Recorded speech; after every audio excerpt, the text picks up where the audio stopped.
sœurs, nous faisons au nom de notre Seigneur Sauveur Jésus-Christ. Donc, prions, remettons toutes choses entre les mains de Dieu. Éternel, nous te bénissons, nous te rendons grâce pour cette autre réunion que tu nous as donné d'avoir aujourd'hui. Seigneur, tu es merveilleux et tu es grand. Tu es celui-là qui voit dans nos cœurs, qui voit notre zèle, notre détermination à vouloir te plaire. Seigneur, nous sommes encore aujourd'hui devant ton trône de grâce afin que tu nous abreuves, afin que tu nous nourrisses de ta parole. Seigneur, nous avons besoin de cette nourriture chaque jour pour grandir, chaque jour pour être dépouillés des œuvres des ténèbres.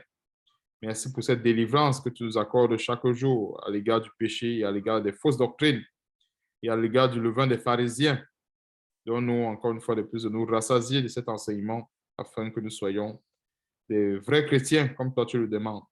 Sois béni, sois glorifié pour toutes choses et surtout c'est dans le nom puissant et merveilleux de notre Seigneur Sauveur Jésus-Christ que nous t'avons prié. Amen. Donc, frères et sœurs, que Dieu soit loué. Le thème d'aujourd'hui, c'est la rédemption. La rédemption. Donc, c'est quoi la rédemption que nous avons en Jésus-Christ? Et je crois qu'on avait vu la dernière fois la justification, mais aujourd'hui, c'est la rédemption. Et ceci, ça fait partie de ce que nous avons hérité de Jésus-Christ. Et c'est pour cela qu'on peut proclamer haut et fort que Satan n'a plus, ou le péché n'a plus le pouvoir sur nous. Parce que la rédemption nous permet de comprendre amplement ce qui a été fait et pourquoi est-ce que nous avons été justifiés. Parce que quand nous voyons la justification, il y a les éléments qui ont été faits pour qu'on puisse y arriver. Donc, c'est un dossier qui a été bien fait, qui a été bien coordonné par notre Seigneur. Et aujourd'hui, la rédemption, nous allons voir aujourd'hui la rédemption, ce que c'est et pourquoi est-ce que Dieu a permis cela. Parce que pour comprendre déjà cela en introduction, on avait des tonnes de lois, des tonnes d'ordonnances. Nous le connaissons tous, que Dieu avait donné dans l'Ancien Testament. Et il fallait tous les appliquer pour être juste. Il fallait appliquer toutes ces lois, toutes ces ordonnances. Il ne fallait même pas manquer une seule. Vous voyez un peu, il ne fallait même pas manquer une seule. Donc, qu'est-ce qu'on comprend? Être juste selon les clauses de l'Ancienne Alliance, ce n'était pas facile. Et comme nous connaissons tous, après que l'homme ait péché, Dieu a immédiatement entrepris un plan, autant pour moi, un plan, je voulais dire un plan de rédemption. Et raison pour laquelle nous sommes passés par, on a vu les prophètes, la loi, et aujourd'hui nous sommes dans la grâce. Et c'est à travers la grâce que le plan de rédemption de Dieu se concrétise. Est-ce que nous voyons ceci? Le plan de rédemption de Dieu se concrétise parce que quand Dieu envoie les prophètes, quand Dieu envoie Moïse avec toute la loi et les ordonnances, c'est pour y parvenir. Est-ce que nous voyons ceci? C'est pour y parvenir. Mais gloire soit rendue à Dieu que notre Dieu, qui nous a tant aimés, comme le dit Jean 3,16, n'est pas resté là à dire bon, mes enfants, parce que Dieu pouvait, même par une parole, décréter le salut de l'homme, bien le salut de l'humanité. Si nous voyons un peu, Dieu pouvait le décréter. Mais nous savons tous que si Dieu le décrétait, ce serait injuste. Parce que Satan pouvait accuser même Dieu en disant, mais toi, tu as décrété le salut de l'humanité, et moi alors? Il fallait bien que tous les péchés qui étaient entrés à Adam puissent ressortir en Jésus-Christ. Et quand on parle des péchés, c'était en termes de condamnation, en termes de prix à payer. Imaginons à l'ancienne alliance, on était nous tous ici présents, on était des esclaves de Satan. Esclaves de Satan, comment? À travers le péché. Est-ce que nous voyons ceci? En péchant, on devient l'esclave de Satan. On était les esclaves de Satan à travers le péché. Maintenant, quand Jésus-Christ a accompli son œuvre sur la croix, il nous a délivrés de cet esclavage. Et il a payé le prix. C'est là où la rédemption commence. Parce qu'il a payé le prix avec son sang pour nous racheter. C'est pour ça qu'on parle du rachat, pour nous racheter. Et c'est en étant racheté qu'on peut effectivement être justifié. Parce que je donne un exemple. Imaginons un esclave que Satan avait détenu dans sa maison, qu'il avait pris en otage à cause de ses péchés. Notre Seigneur Jésus-Christ arrive. Il dit à Satan, libère-moi cet esclave. Ça, c'est... Je ne suis pas en train de dire que ça s'est passé réellement comme ça. Je suis en train de donner un exemple, qu'on comprenne la rédemption. Jésus-Christ, notre Seigneur, dit à Satan, libère-moi cet esclave. Et Satan dit, pour que je te le libère, tu dois verser une caution d'1 milliard de dollars. Le Seigneur Jésus dit, OK, ce n'est pas un problème, je vais le verser. Et il a versé comment? En faisant couler, en allant sur la croix et son sang a coulé goutte par goutte. C'est pour ça qu'on a très souvent l'habitude de dire que le sang de Jésus-Christ, même 1 milliardième d'une goutte, un homme ne peut pas acheter ça. Parce que imaginons les chrétiens des générations et des générations qui ont été sauvés par ce sang-là et dont Jésus-Christ a payé le prix. Je dis bien des générations. Le Seigneur a payé le prix pour que ces gens soient sauvés. Mais maintenant, donc, en étant sauvés ou bien en étant justifiés, il faut toujours garder le cap, garder cela jusqu'à la fin. Parce que ce n'est pas parce qu'on a été justifié et nos péchés ont été rédemptisés qu'on ne peut plus retomber dans la boue. Vous voyez un peu. Non, non, non, ce n'est pas ça. Mais il faut bien qu'on comprenne ce que le Seigneur Jésus-Christ a fait pour nous, pour qu'on ne puisse pas négliger ce grand salut. Je prends un exemple. Moi, je me rappelle quand on était encore vraiment avec les choses du monde. Quand quelqu'un achetait, je pense même aujourd'hui, quand tu achètes, pour les gens qui aimaient les griffes, peut-être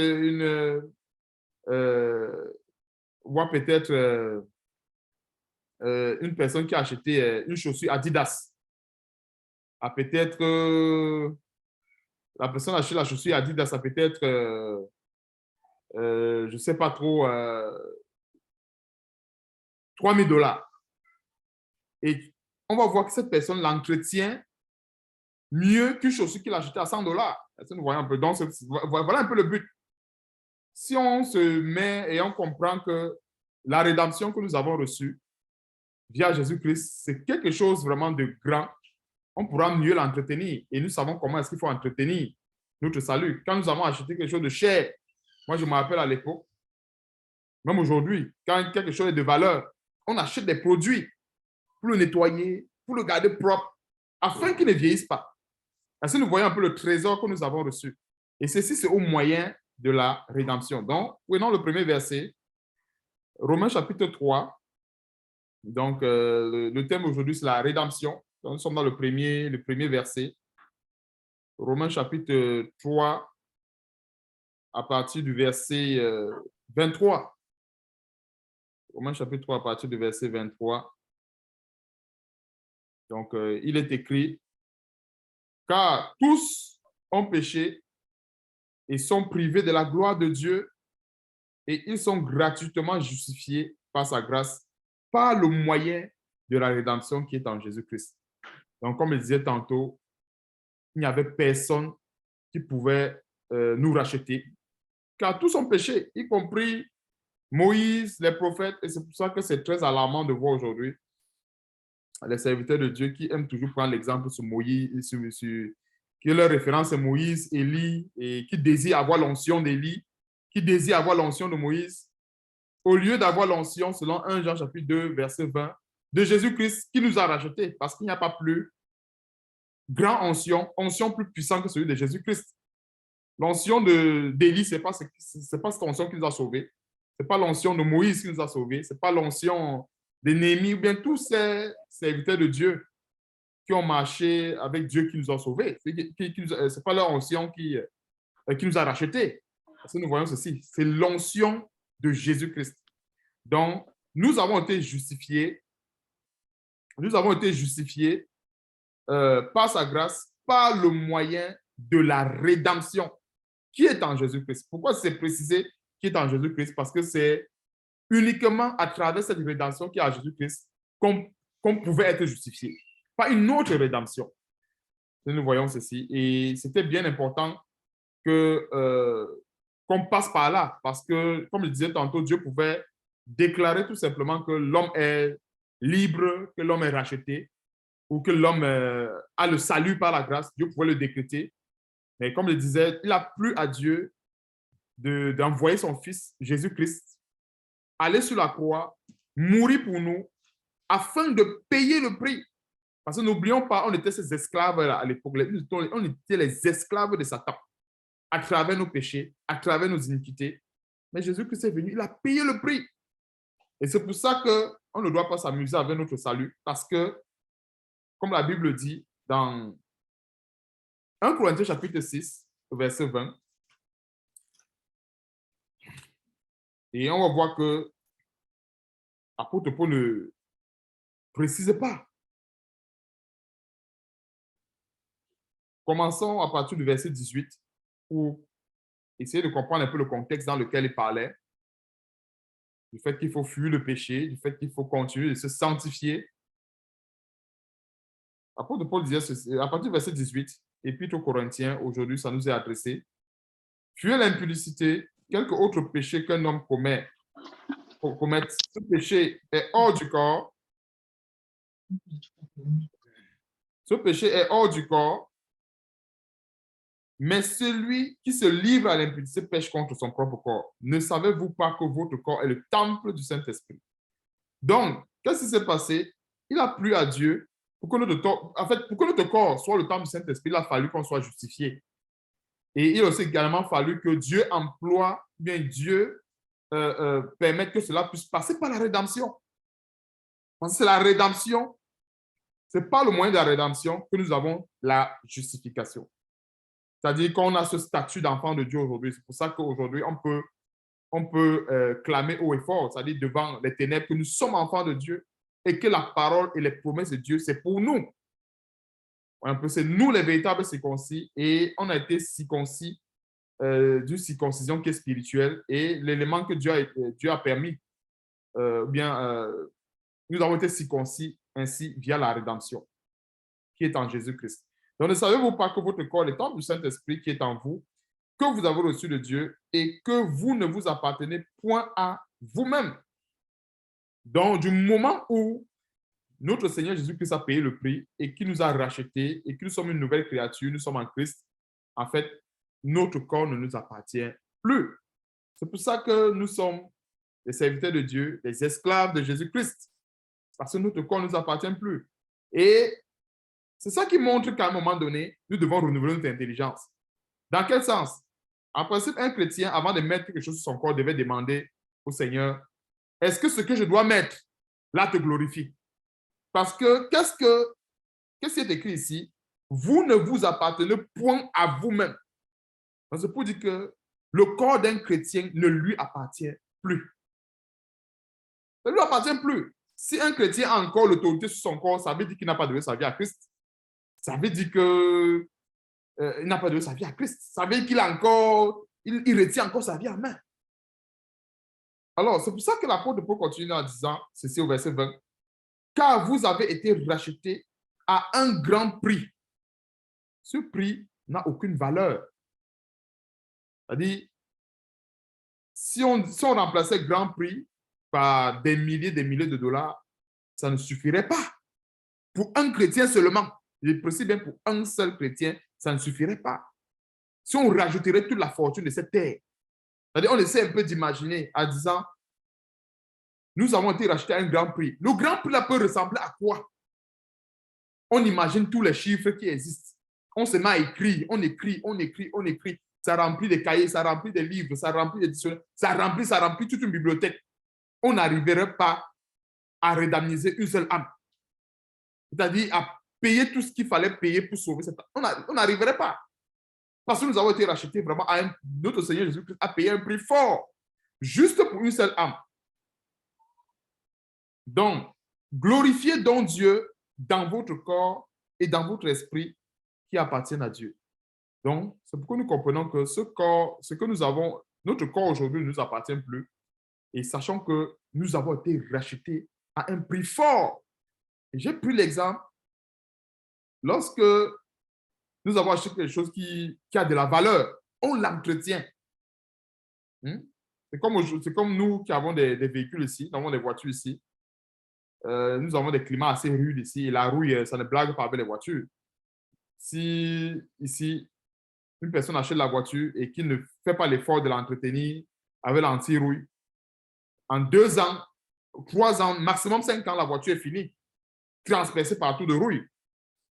Regardons comment est-ce qu'on peut entretenir les choses terrestres qui ont une valeur déterminée. Je précise une valeur déterminée. Parce que le prix d'une voiture, le prix d'une maison, le prix de tout ce qui existe a une valeur déterminée. Ce n'est pas pour rien que Dieu a fait cela ainsi. À 10 milliards de dollars, tu as une maison. 100 milliards de dollars, tu as une maison. 1000 milliards de dollars, tu as une maison. Mais avec toute la fortune de la terre, et précisément toute la fortune de la terre, ça ne suffirait pas pour acheter la vie d'une âme. Ça ne suffirait pas. Donc, regardons comment est-ce que Dieu, par son grand amour, a envoyé son Fils Jésus-Christ venir payer le prix. C'est ça la rédemption. Et c'est en ayant payé ce prix qu'on a pu être justifié. C'est-à-dire un prisonnier qui était condamné à payer une amende de X dollars pour être libre. Le Seigneur Jésus a dit, ton amende c'est combien? Milliards de dollars. Il a dit, OK, je paye avec mon sang. Et lui sort de cette prison libre. Et c'est pour ça qu'on peut déclarer aujourd'hui que non, nous sommes plus esclaves du péché. Mais on a été racheté à un grand prix. Est-ce que nous voyons un peu? C'est ça la rédemption. Parce qu'aujourd'hui, un chrétien peut être mou ou bien peut être faible envers le péché parce qu'il ne connaît même pas la valeur de son salut. Il peut être faible avec. Nous voyons les gens commencer à flirter avec le péché, commencer à dire, ah, je veux faire comment? Mais si le Seigneur révèle à cette personne que mais, tu as été racheté à des milliers de dollars. Et c'est ce que Dieu va poser, va nous poser comme question. Dieu nous regarde. On a nos chaussures, nos voitures. Imaginons une voiture qui coûte, même si c'est 10 000 ou 15 000 ou 20 000 dollars, ou peu importe, on l'entretient. Maintenant, donc, ce qui n'a pas de prix, c'est ça qui est difficile à entretenir. Et précise, ce qui n'a pas de prix, le salut. C'est le salut que nous avons obtenu par le moyen de la rédemption. Si nous voyons, que nous devons prendre véritablement notre salut au sérieux, parce qu'il n'y a pas de prix. Il n'y a pas de prix pour ce salut. Est-ce que mes activités doivent nuire à mon salut? Est-ce que tout ce que j'ai, ça doit nuire à mon salut? Non. Ça veut dire que si ça nuit à mon salut, ça veut dire que je ne connais même pas à quel prix le Seigneur m'a racheté. Et je dois le savoir, qu'il m'a racheté à un grand prix. Parce que nous voyons ceci, frères et sœurs.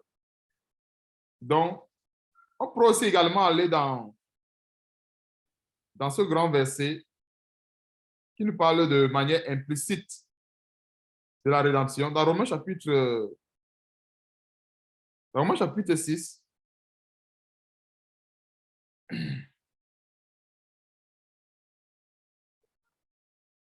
s'agit du prix que notre Seigneur Jésus nous a payé pour nous racheter de nos péchés, de l'esclavage où on était. Romains chapitre 6, verset 1.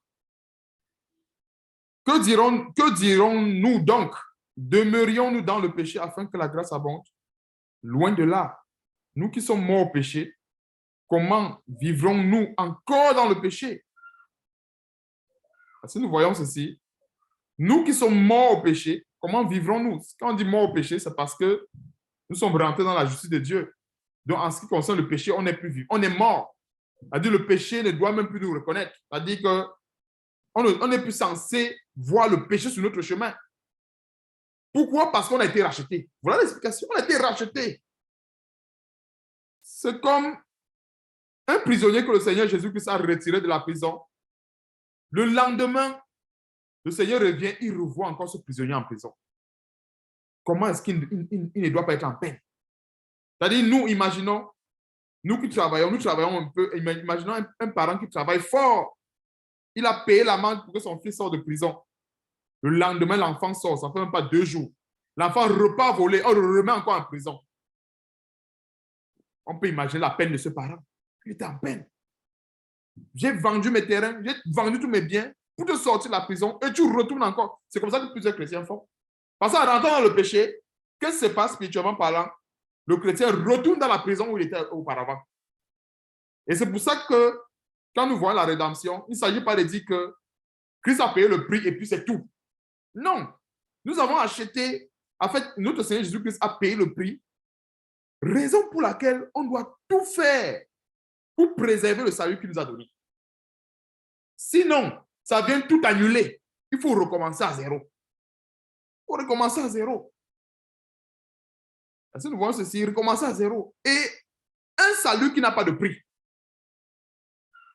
Imaginons-nous la peine que ça peut faire à Dieu d'un chrétien, d'un enfant qui sort de prison. Le Seigneur paye le prix et après il retourne encore en prison. Parce que n'oublions pas, à chaque fois qu'un enfant de Dieu ou un chrétien retourne en prison, l'amende monte. Pas toujours les amendes. Il faut encore repayer le prix. Et pourtant, le Seigneur avait déjà payé une bonne fois pour tout. Donc, notons que le péché, l'esclavage du péché, la prison, ce n'est plus pour nous. C'est pour ça qu'on peut dire qu'on est libre. On est libre, pourquoi? Parce que Christ a payé le prix, l'amende qu'il fallait pour qu'on sorte de prison. Et on est sorti de la prison. Et c'est pour ça qu'on ne doit pas être séduit par cet évangile qui veut inviter encore les gens de retourner en prison. On est sorti de prison, c'est une bonne fois pour toutes. Et la caution a été payée sous la forme de, sous la rédemption. Et c'est ça, en fait, qui représente cette caution qu'il a payé fort pour nous sortir de prison. Et verset 14 dit ceci. Car le péché n'aura point de pouvoir sur vous, puisque vous êtes non sous la loi, mais sous la grâce. La loi, là, c'est ça qui nous gardait dans la prison. Une fois que Christ a payé le prix, il nous a sortis de la prison, on a accès à la grâce. Et à chaque fois qu'il y a le péché, et à chaque fois qu'un chrétien revit dans son péché, il retourne dans la prison. Nous voyons ici, il retourne encore dans la prison. Donc, c'est bien important que nous comprenions la valeur de ce prix. Nous avons été rachetés à un grand prix, raison pour laquelle nous devons veiller à ce que cela ne soit pas en vain. Et il y a, je crois, le Seigneur Jésus-Christ avait parlé à une femme comme ça, qui demandait à voir les miettes de pain. Le Seigneur a dit, on ne prend pas la nourriture des petits-enfants pour donner aux chiens. Et nous savons tous que le chien ne connaît pas la valeur des choses. On dit chien, c'est pour dire, ne connaît pas la valeur, ou le porc. Imaginons-nous une personne qui sert la nourriture du porc dans un plat en or. Un plat en or qui a coûté des milliers de dollars. Le porc va renverser la nourriture là, avec le plat en or dans la boue. Est-ce que nous voyons un peu? Il va renverser dans la boue parce qu'il ne connaît même pas la valeur du plat en or. Or, nous qui sommes censés reconnaître la valeur de ce salut, qu'est-ce qu'on va faire? Prendre cette nourriture, aller manger dans les endroits comment? Propres, ou bien dans un endroit propre. Vous voyez un peu? Manger dans un endroit propre. C'est-à-dire, si la table est sale, il y a une petite saleté, on nettoie. On nettoie la table. Même avant de manger, on se rassure si on est propre. Parce que le plat ou la nourriture qu'on nous sert à ce moment, c'est une grande nourriture. Voilà comment on doit se comporter à l'égard de notre salut. Et c'est en se comportant ainsi qu'on sera davantage en train de s'élever vers la grâce, en train de chasser le péché loin de nous. Parce que c'est le péché qui nous fait toujours retourner, n'oublions pas ceci, en prison. Donc, Romains chapitre 8, on va voir une deuxième forme de rédemption. C'est la première rédemption qui est celle que notre Seigneur Jésus-Christ a payée, compris sur la croix. Mais ça, c'est cette fois-ci la rédemption de notre corps. C'est ça la révélation de l'apôtre Paul. Nous savons que lors de l'enlèvement, on ne va pas tous mourir, mais on sera tous changés. Voyez un peu, le Seigneur va nous revêtir de l'enveloppe céleste. Donc, Romains chapitre 8, à partir du verset 20,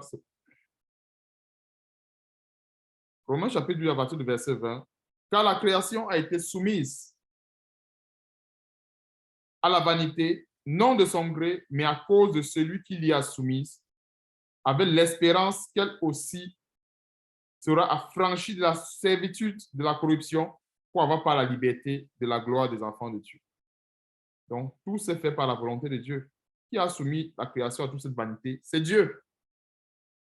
Et je m'étais posé la question une fois que, imaginons un chrétien qui a des problèmes avec tout ce qui se passe dehors, il a des problèmes, il à se contenir, à faire telle chose. Le chrétien peut à un moment donné être en peine en disant, ouais, pourquoi est-ce que Dieu me permet toujours que j'aille dans les endroits de séduction ou que je tombe sur la séduction? C'est parce que quelque part, Dieu voudrait que ce chrétien surmonte la difficulté. Il surmonte. Et surmonter une difficulté, ça avec la parole de Dieu. C'est ça. Dieu ne va pas enlever les épreuves pour nous faciliter le chemin. Dieu fait plutôt le contraire. Il permet qu'il y ait plein d'épreuves sur notre route. Imaginons une personne qui est venue dans le Seigneur l'a sauvé et il a un pied. Imaginons, il a un pied et un pied qui est en santé, un pied qui est malade. Et que la thérapie du Seigneur, c'est que commence à sauter avec le un pied et demi là et tu vas retrouver la santé demain. Nous, à la manière, nous, selon les hommes, on va dire non, vraiment, il a un pied, peut-être qu'il est malade. Donc, enlevons les obstacles devant lui pour qu'il puisse avancer doucement ou bien qu'il puisse avancer tranquillement. Dieu dit plutôt que non. Je vais mettre les obstacles devant lui. C'est à force de sauter, là que ce pied-là va guérir. Voilà comment est-ce que Dieu fait. C'est exactement comme ça qu'il fait. C'est-à-dire, il va marcher avec un pied qui est malade, un pied qui est en santé. Le pied-là, il va le traîner.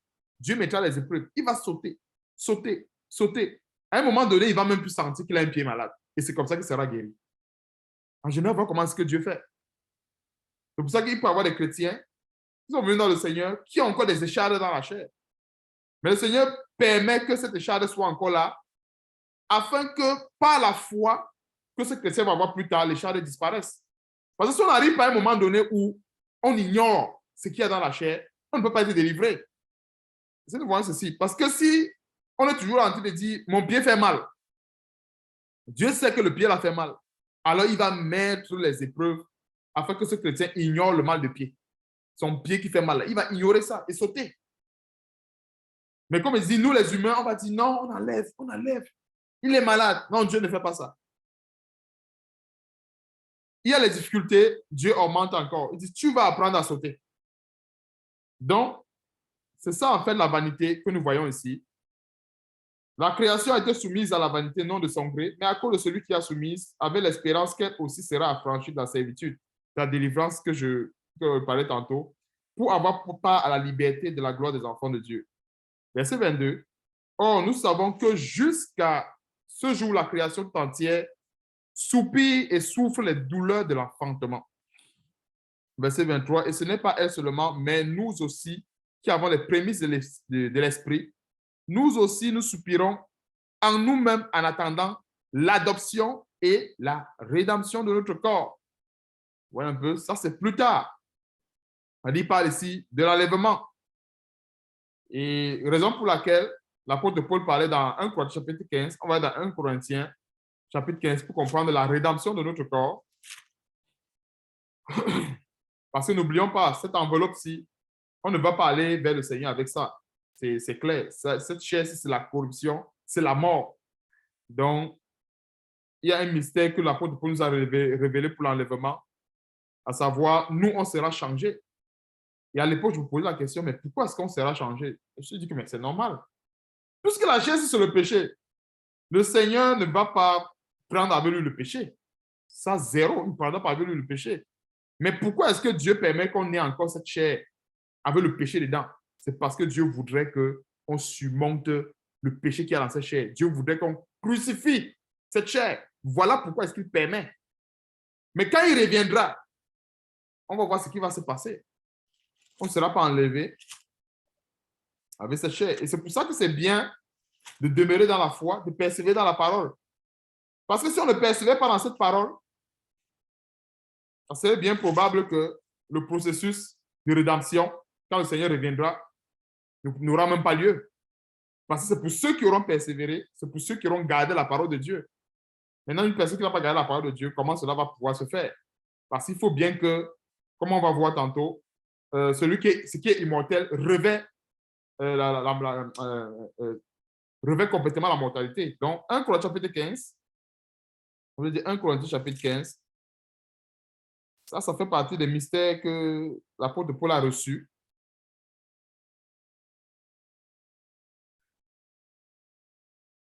1 Corinthiens chapitre 15, verset 50. C'est la rédemption de notre corps. C'est le dernier point sur la rédemption. Après avoir vu la rédemption qui nous a conduit au salut. C'est la rédemption de notre corps. Ce que je dis, frère, c'est que la chair et le sang, c'est ce que je disais tantôt, c'est que la chair et le sang ne peuvent hériter le royaume de Dieu. Ça, c'est clair. On ne peut même pas commencer à réfléchir là-dessus ou chercher en quoi expliquer. C'est assez clair. Et que la corruption n'hérite pas l'incorruptibilité. Notons ceci. Et que la corruption n'hérite pas l'incorruptibilité. Donc, comprenons pourquoi est-ce que Dieu permet encore qu'on ait cette chair afin de la crucifier. Parce qu'il faut bien que par la foi en Jésus-Christ, par la parole de Dieu, qu'on puisse anéantir la corruption. Parce que qu'est-ce que le Seigneur dit? La corruption ne va pas hériter l'incorruptibilité. Donc, s'il y a la corruption dans notre chair, s'il y a la corruption en nous, on voit que le processus de rédemption ici sera bloqué. C'est clair, parce qu'il commence à introduire la rédemption de notre corps ici. C'est-à-dire au verset 50, ce que je dis, frère, c'est que la chair et le sang ne peuvent hériter le royaume de Dieu. On a plein de paroles, plein de versets qui nous montrent comment est-ce qu'il ne faut pas marcher selon la chair, mais il faut marcher selon l'esprit. C'est à cause de ça. Donc, nous devons chaque jour crucifier cette chair. Et que la corruption n'hérite pas l'incorruptibilité. Verset 51. Voici, je vous dis un mystère. Nous ne mourrons pas tous. Nous ne mourrons pas tous. Mais tous, nous serons changés.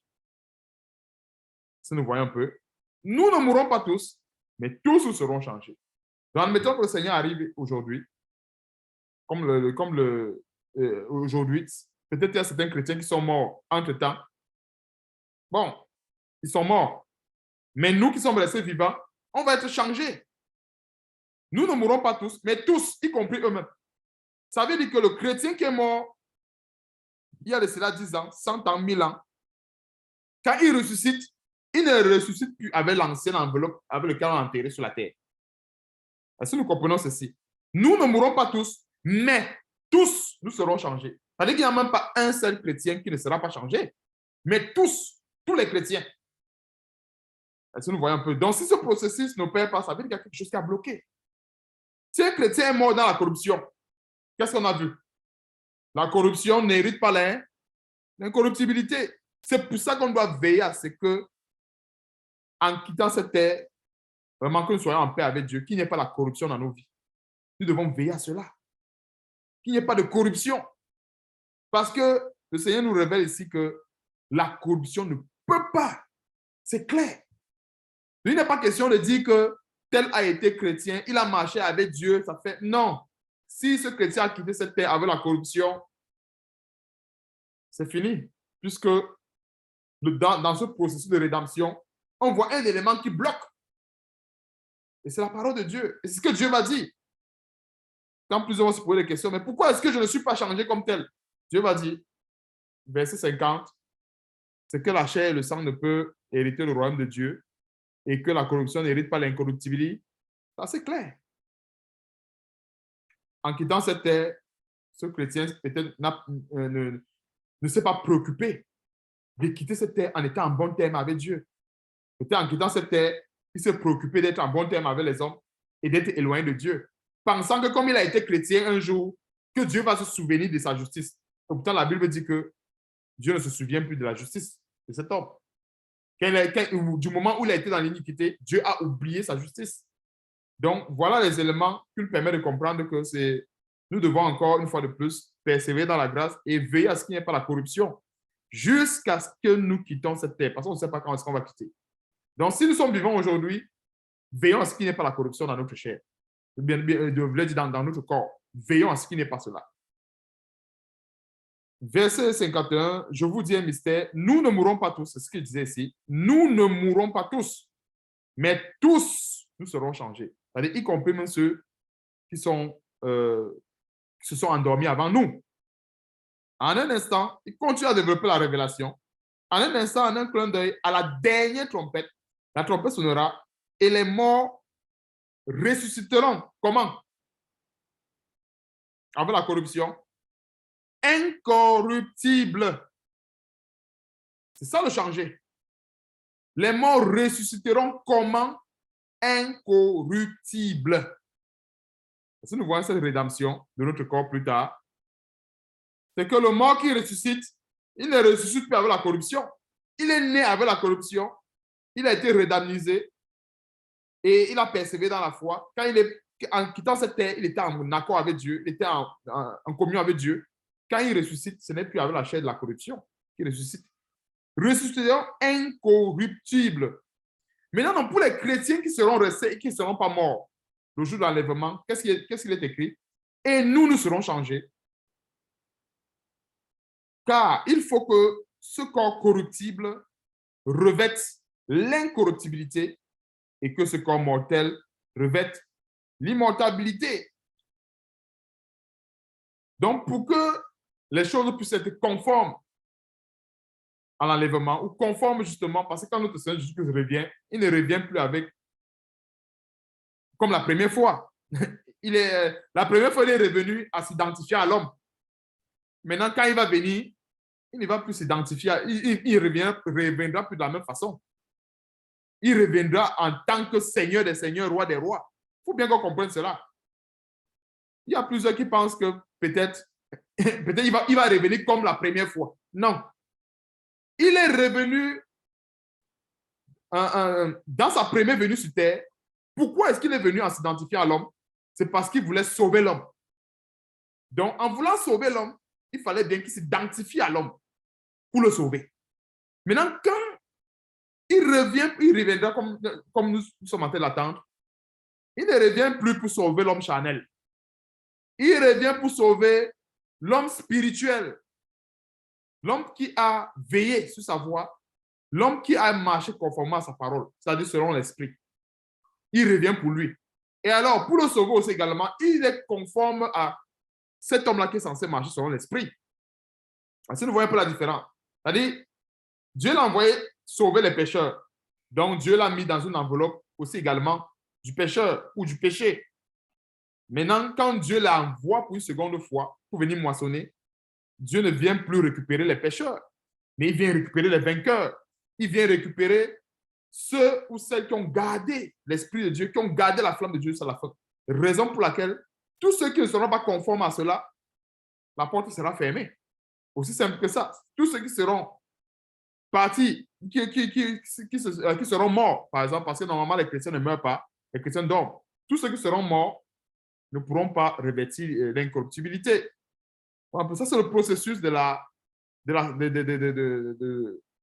rédemption de notre corps, comme on a vu dans Romains chapitre 8. Romains chapitre 8 a parlé de la création tout entière qui soupire en attendant la rédemption. Rédemption de notre corps. Donc, nous sommes ici dans la rédemption de notre corps pour mieux comprendre Romains chapitre 8 que nous avons vu. Car il faut que ce corps corruptible revête l'incorruptibilité et que ce corps mortel revête l'immortalité. 54. Lorsque ce corps corruptible aura revêtu l'incorruptibilité et que ce corps mortel aura revêtu l'immortalité, alors s'accomplira. Il y a connu à l'époque plusieurs chrétiens qui prononçaient à cette parole et pourtant le corps corruptible n'a même pas encore revêtu. Et c'est là où, bien des fois, il y a plusieurs, comme ça qu'il y a plusieurs chrétiens qui récitent la parole de Dieu sans toutefois comprendre le contexte. Parce qu'ici, le contexte est vraiment assez clair. Lorsque, ça veut dire que tant que cela n'est pas encore fait, on ne peut pas prononcer ce qui est en bas là. Parce que je suivais souvent ces chrétiens. Oh, mort, où est ta victoire? Oh, Guillaume, où est ta victoire? Mais ce qui me troublait toujours, c'est que ces mêmes chrétiens qui criaient oh, mort, où est ta victoire? Ou bien quoi? Ou bien oh, mort, où est ton aiguillon? Se vautraient tout le temps dans le péché. Et je ne comprenais pas. Et c'est plus tard que je suis rentré dans ce verset pour lire. Je dis, mais attends, le verset dit bien que lorsque, ça veut dire que tant qu'il n'y a pas cette rédemption-ci de notre corps, on ne peut pas prononcer toutes ces paroles qui sont en bas. On ne peut pas. C'est vraiment assez clair. Lorsque ce corps corruptible aura revêtu l'incorruptibilité et que ce corps mortel aura revêtu l'immortalité, alors s'accomplira la parole qui est écrite. La mort a été engloutie dans la victoire. Vous voyez un peu, c'est à ce moment que on pourra dire, la mort a été engloutie dans la victoire. Ô mort, où est ta victoire? Ô mort, où est ton aiguillon? L'aiguillon de la mort, c'est le péché, et la puissance du péché, c'est la loi. Donc, c'est ici qu'on va s'arrêter. Donc, j'ai voulu qu'on comprenne ces deux rédemptions. C'est-à-dire que la rédemption pour nos péchés, c'est que notre Seigneur Jésus-Christ a payé sur la croix. Ça, c'était le premier volet. Et le second volet qui est la rédemption de notre corps. Et c'est Dieu qui a voulu qu'on comprenne ce mystère. C'est tout simplement un mystère que Dieu nous a révélé et en ce qui concerne l'enlèvement. Et ce qu'on peut retenir de ce mystère, c'est que nous devons veiller à ce que lorsque nous quittons cette terre, qu'il n'y ait pas de corruption. Donc voilà ce qu'on peut retenir. Parce que si en quittant cette terre, nous avons la corruption dans notre corps, la corruption dans notre chair, qu'est-ce qui va se passer? Il ne pourra pas avoir de rédemption. Il ne pourra pas avoir. Parce que, comme je disais tantôt, notre Seigneur Jésus-Christ ne revient plus comme il est venu la première fois. Il est venu dans une chair semblable à celui de l'homme parce qu'il fallait qu'il s'identifie à l'homme afin de le sauver. Maintenant donc, il ne reviendra plus sous cette forme-là parce qu'il a déjà été élevé, il est le roi des rois, il est le Seigneur des seigneurs. Donc, il revient chercher une église sans tache ni ride, une église qui est semblable à lui, une église qui a gardé sa puissance, une église qui a gardé sa parole. Si nous voyons ceci. Donc, il ne vient plus chercher le pécheur, mais il vient chercher les champions, ceux qui ont véritablement gardé la foi jusqu'à la fin. Raison pour laquelle il est conforme. Moi, je me rappelais, lors des cérémonies, même dans le monde, lors des cérémonies que les hommes organisent, quand on veut introniser un roi, ou bien quand il y a des cérémonies où c'est pour introniser des rois, quand nous regardons la circonstance, ça se sait. Est-ce que nous voyons un peu? Ça se sait. Pourquoi? Parce que une cérémonie où c'est pour introniser les rois, et une cérémonie, par exemple, où, bon, c'est pour soit repêcher les gens ou bien travailler dans un certain échelon de médiocrité, ça se sait. Pour introniser les rois, par exemple, on voit qu'il y a beaucoup de sérieux, il y a beaucoup de choses qui sont mises en exergue parce que vraiment, c'est pour introniser les rois.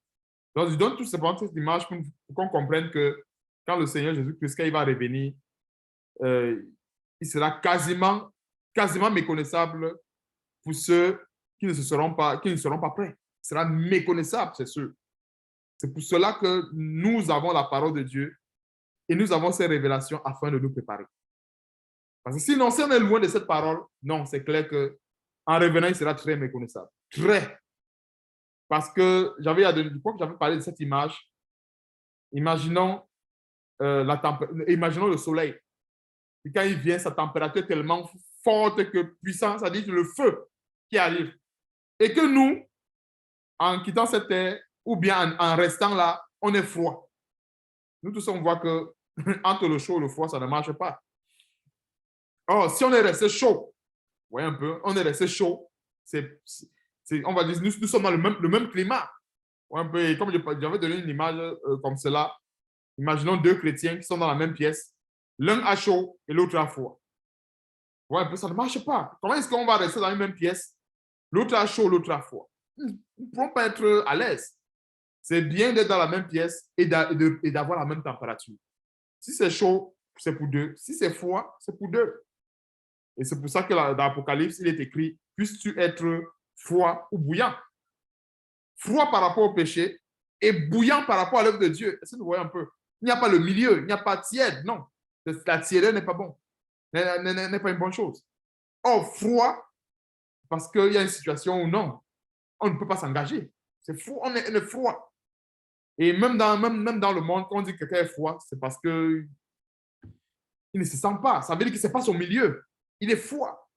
Mais lorsque c'est notre milieu, on doit être chaud. Et c'est comme ça qu'on doit être lorsque notre Seigneur Jésus-Christ reviendra. On doit rester et garder cette température spirituelle jusqu'à ce qu'il revienne. Donc, frères et sœurs, que Dieu soit loué et qu'il nous donne surtout de garder ces choses et de veiller sur notre salut. Donc, n'oublions jamais que nous avons été rachetés à un grand prix au moyen de cette rédemption que nous avons vue et comme le Seigneur a voulu que nous comprenions aussi également ce grand mystère de l'enlèvement. Et comme je disais tantôt, ce qu'il faut retenir là-dessus, c'est encore une bonne raison pour nous exhorter davantage à chasser la corruption dans notre vie. Parce que nous savons que si nous quittons cette terre avec la corruption, le verset 50 a été clair. Donc, un chrétien ne va pas commencer à douter. Parce qu'il y a des gens qui vont dire, ah, bon, je pense que oui, non.